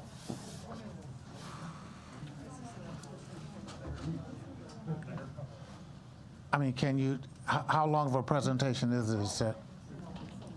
Okay, all right. Okay, great. Just want to be sure. All right, okay. Okay. Anthony. How are you doing? Yes. Okay, okay, great. We have a third gentleman who did. So as each one speak, just give us your name for the record, please, but want to make sure we don't miss anyone. Okay, I think we'll start in the middle, right? Yeah, with Lucy. Okay, great. Thank you. Mr. Chairman and members of the committee, my name is Lucy Searle. I'm from Farm Fresh, Rhode Island, and I thank you for the opportunity to be here tonight to lend our support to the increased funding allocation for Commerce Rhode Island's Rebuild program, and also for the extension on the program, the one-year extension. What I'd like to do, I am in awe of what you people listen to and hear and see during this session. And personally, as a resident and a citizen of Rhode Island, I thank you for all that you have to process, listen, weigh. I want to give you an example of a real hands-on project that Rebuild helped make happen, and it's one that touches all of us, and it is Farm Fresh Rhode Island. We are a nonprofit that started in 2004, and we're all about connecting farmers with eaters and keeping farms and farmers in business. We started in the basement of Brown University. We grew our programs. We moved to a mill building. And as our programs continued to grow, we realized that we needed a purpose-built facility, one that had loading docks and they were in the right places, one that had market halls in the right places, and one that also offered opportunities for food and farm-related businesses. We have 4 key programs. We run farmers markets. We run the largest indoor winter market in New England. We have anywhere from 2,000 to 4,000 people who come during a 4-hour period. We have a wholesale distribution program where farmers bring produce into us. That's called aggregating it, and then we distribute to restaurants, schools, small grocery stores. We go from Narragansett to Boston with that program. We do a great deal with nutrition education, and we also administer for Rhode Island and for 4 of the remaining New England states. We administer a program called Bonus Bucks, so that if someone comes into us with a SNAP voucher, we double their purchasing power. So if they come in and say, I'd like to buy $20 worth of fresh produce with my SNAP card, we give them $40 to spend. And we make this program possible at any market in Rhode Island that wants to participate in it. So we reached the point where our mill building was just not servicing us. And we undertook a major development project. It is a 60,000 square foot building, which you see pictured on the material that I'm circulating. We took a 3.2 acre site in the Valley neighborhood of Providence, where there had been a severe, severe fire. We overcame a number of environmental and brownfields issues. And the building now accommodates all of the programs that I have just mentioned, as well as 10 small Rhode Island-based businesses that are food and farm related. We broke ground in 2019. We got a certificate of occupancy in October 2020, and we are in time to open our first winter market, which always begins the first Saturday of November. Total project cost a little over $17 million. And if you go to the last page of what I'm circulating with you, you'll see that we have a very, very large array of funders. We have a large number of individuals who are very philanthropic.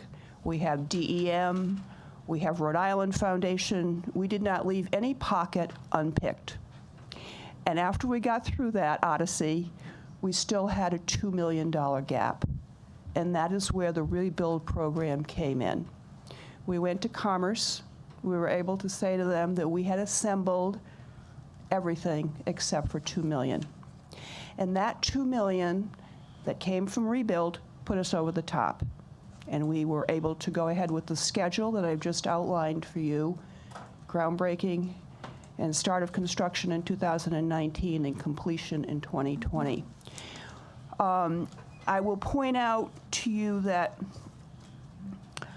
of the $17 million that we raised, and some of this has federal new markets tax credits in it, some of it is foundation money from foundations outside of Rhode Island. I'm going to tell you a little bit about half of the money has come into Rhode Island from outside of the state. So the $2 million at Rebuild, we like to think leveraged a $17 million project, about half of which is from funds from outside of our state. And I want to end you with one thing. I want to come full circle, where when I started, I said, we are all about keeping farms and farmers in business. So I want to tell you that in the calendar year that just finished for 2021, the programs that I mentioned, our markets, our aggregation and distribution, our SNAP program, and our gleaning program, brought in excess of $5 million to the farmers of Rhode Island. So we're very, very happy to support and ask for your continued support of the Rebuild program. Thank you. Thank you very much for the info. Any questions? Michael? Thank you, Mr. Chairman, ladies and gentlemen. My name is Michael Vacola. I'm Corporate Vice President of the Prakashanti Companies, headquartered in Cranston, Rhode Island. It's a national firm. Many of you may be familiar with the former Fogarty building downtown across the street from the Dunkin' Donuts Center. We had acquired that many years ago, looking for the right exit. We determined that a hotel was the right exit. And what sits there today is a Residence Inn by Marriott that we own and manage. It sits there today because of the Commerce Corporation and its rebuild program. We had a gap that was significant, and but for that program, that hotel would not exist. The old Fogarty building would still be there, and the employment that we generated and the tenants that we have would not exist. That program was fundamental in making sure that that property actually got developed. We've only utilized that program one time, and that was at the Residence Inn. And it was at the infancy of the beginning of that Rebuild Rhode Island program. I worked very closely with Commerce RI. I can tell you that it wasn't a question of filling out an application, sending it in, and getting money. It was an application that was highly scrutinized. It took several weeks for us to address the questions that the due diligence folks at Commerce had. It was exceptionally well administered, and everything just fell together over time. And now we've completed the process, and we're in the reporting stage. Fortunately, or unfortunately, the hotel opened up in October of 2019. So, you know, given the worldwide calamity, that wasn't the greatest time to open. But in fact, it's recovering. And it's recovering not just because we got the rebuild tax credits. It's recovering because we got the rebuild tax credits. Other companies got the rebuild tax credits. Small businessmen and small businesswomen got support and funding from Commerce RI. Every one of the programs, as I witnessed them, were expertly administered. And I know there was some question about, you know, fraud and whatnot. I can tell you that I've had the application sent back for punctuation, let alone, you know, anything else. So it was an, grueling, arduous task for us to complete that process, and to some degree for the folks at Commerce as well, because they were new into the pipeline of doing this. But the fact of the matter is, it works. And but for their programs and the way they administer it, I can't imagine the state that the state of Rhode Island would be in. But it works, and it's going to continue to work if it continues to get funded. And it's very important now that we are collectively in the war against all the things against us. The war against inflation, the war against COVID, the war against travel changes. Now is not a good time to put our guns and ammunition away. Now is exactly the time that we should double down and make sure at the end of the day, when the dust settles, that Commerce has proper funding allocated to the proper places, as I believe they do, and that Rhode Island will ultimately be far better off, not just because of that, but far better off than any other state in New England, and possibly in the Northeast, because of these programs. We saw an issue, Commerce addressed it, you folks funded it. I was one of the recipients of it, and I know that it works. It's got to continue to work, and I want to see it continue to work. I love this state. I talk all the time about this cold is killing me, but I'm never going to leave. I'm just never going to leave. So I want to leave you with this thought. Now is the time to enhance the programs that Commerce has so expertly put out there, so that other folks can take advantage of them, as my company has, and that we can see our local economy grow in a controlled and comfortable way. That's the only way it could possibly happen now. So your support for their programs is crucial, as well as for the tourist dollars. But for tourists, hotels would have absolutely positively no purpose. So getting people into Providence and into Newport and into Westerly and you name the city, getting them there from out of state, they have to eat someplace. They have to sleep someplace. They have to park someplace. They have to buy a souvenir someplace. And all of that individually doesn't mean much, but in words of synergy, You put all of these people together, spending all of this money inside Rhode Island and spending it with Rhode Islanders that exist because of these economic programs that were put into place is what's really working. Just walk outside, you can see it. And I've seen it, I've lived it, and I can't support it enough. So I appreciate your support for their programs. Thank you for your time. Thank you for your time. You don't happen to know Secretary Pryor, do you? I heard of him. I know he exists. No, thank you for your testimony. I believe Rep. Quattrochi had a question for Lisa. Is that right? Okay, good. And then we'll get to our last guest here. Please. Thank you, Chairman. So this is very impressive. Congratulations on all your hard work. Thank you. Thank you for your work in helping to make it possible. I was just wondering, you said this began at Brown University. We started in Providence, and Brown gave us space. They didn't have anything to do with the organization other than wanting to support us. Right. So they gave us free space in the basement of a building. So my question is there any reason they're not on the donor list? Well, I think that's a very good question, and I don't have an answer for it. I mean, with a $4 billion endowment, it'd be like a drop in the bucket.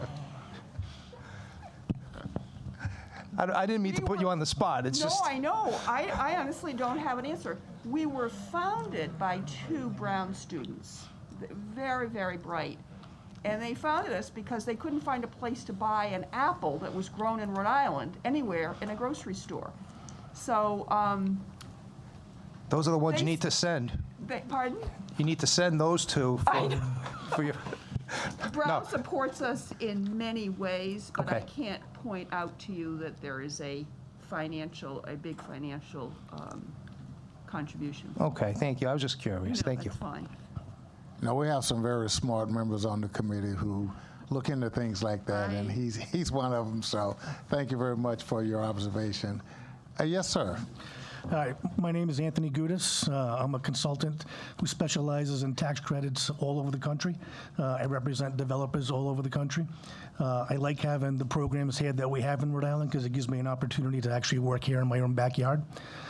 I've been working with Commerce since the inception of the program in about 2015. I've probably represented over 20 projects. Lucy here is coincidentally one of the projects I represented, and of course, my favorite client. But I've represented many other projects like the Pontiac Mills, the Edge here downtown, Cambridge Innovation Center, a bunch of them. Projects ranging from $5 million of expenses to well over $100 million of expenses. I can tell you firsthand, these projects would not have happened without the economic incentives offered through Commerce. Sitting on the other side of the table from Commerce, I can't tell you how many times I've cursed them, mainly because they've done a really good job at giving the projects the credits they need, not the credits they want. As Mr. Vacola over here mentioned, it's been a very, it's a very scrutinizing process. It's very tough to deal with, but at the end of the day, everyone negotiates what's best for the project, and projects move ahead with, again, getting the credits they need. I'm very much a supporter of the program. I think the program should continue. It's very different from many of the other programs that I represent all over the country, but the program works on its own merits and is a good program to keep. And I think you should keep it, and I think you should fund it. Thank you very much. Appreciate that. Straight, concise, and to the point. I like that. Okay. Any question of the witness at that point? Okay, great. Then I think that exhausts the witnesses. We have at least one person, I believe, on the phone. Two, perhaps two. Okay. So we'll go right to our phone recipients, and then we'll start. You're on House Finance. Please give us your name and your brief testimony, please. Yes, Chairman Abney. My name is Scott Wolf, Executive Director of Grow Smart Rhode Island. And we are a nonprofit public interest group committed to strengthening Rhode Island's economy and neighborhoods in a sustainable and equitable way. We are here tonight, or at least telephonically here, in full support of the allocation of $5 million of American Rescue Plan state fiscal recovery funds for Main Street revitalization as well as in full support of the extension of several of Commerce Rhode Island's effective economic development programs, namely Rebuild Rhode Island and the Super Tax Increment Financing Initiative. And we applaud Finance Committee and the General Assembly and the Governor all for recent investments of $30 million in Rebuild Rhode Island and $20 million for the State Historic Tax Credit. But we think in order for these tools to be utilized to their full potential, the upcoming sunset of Rebuild Rhode Island and of the Tax Increment Financing Program must be extended, and complementary programs funded through Main Street Revitalization should take place. We think these are all important at a time when the state's still recovering from the COVID-19 pandemic and seeking to propel us toward a future of enduring and shared prosperity. We've been working on promoting Main Street revitalization in downtown for a long time. It's a critical part of our mission. We think it's very important for small businesses, as well as for our tourist industry, and actually for entrepreneurs of color, many of whom are in our Main Street commercial and downtown districts. We launched a feasibility study about the possibility of establishing a statewide Main Street Center several years ago, and we think that the local efforts are great, but having some coordination of these efforts at the state level would improve the effectiveness of the programs at the local level. I guess that's the gist of it. I know it's late, the hour is late, and you're hearing a lot of testimony. And we look forward to working with you, as always, to have a stronger, more prosperous, resilient, and opportunity-rich Rhode Island. We appreciate that. You're always a good witness for the information that we need, and take care of yourself. Are there any questions of Scott before? Okay. I think we've exhausted the telephone and our guests in the audience here. So I appreciate all of the information that we got tonight. That should end the business of the Finance Committee. See you tomorrow.